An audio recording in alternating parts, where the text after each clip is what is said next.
নমস্কাৰ সকলোকে মোৰ ফেচবুক চেনেললৈ সকলোকে স্বাগতম জনাইছোঁ।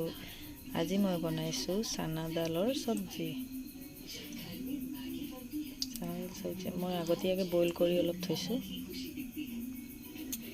এয়া কেৰাহীত মই তেল ঢালি দিলোঁ। এতিয়া মই পিঁয়াজ দিম।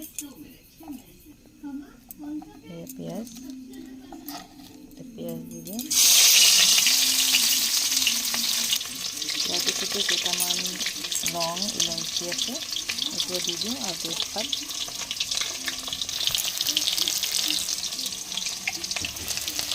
সকলোবোৰ দিয়াৰ পিছত অলপ দেৰি গল্ডেন হোৱালৈকে ফ্ৰাই কৰিব। এই চব গল্ডেন ব্ৰাউন হৈ গৈছে। গল্ডেন ব্ৰাউন হৈ যোৱাৰ পিছত আমি ৰেডি কৰি থোৱা নহৰু, জলকীয়া আৰু আদা পেষ্ট বনাই লৈছোঁ। মই অলপ দি দিছোঁ।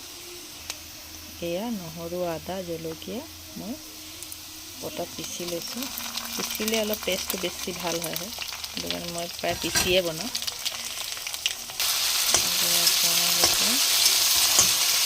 ধুনীয়াকৈ মিলাই ল'ব।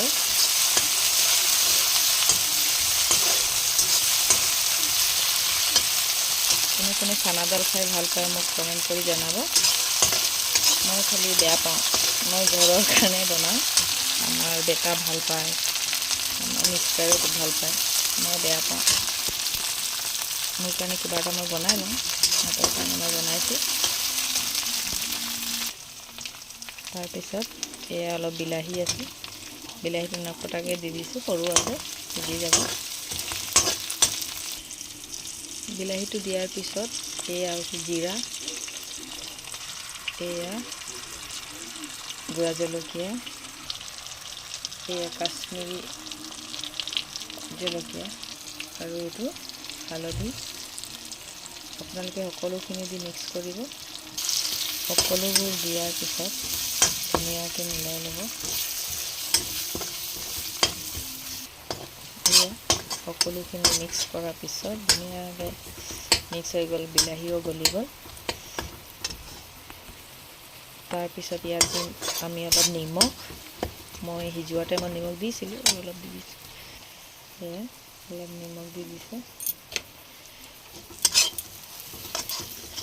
ধুনীয়াকৈ নিমখটোৰ লগত মিলাই চানা দালটো ঢালিব লাগিব।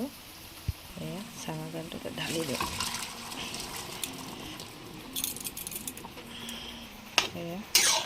আপোনালোকে যদি চানা দালটো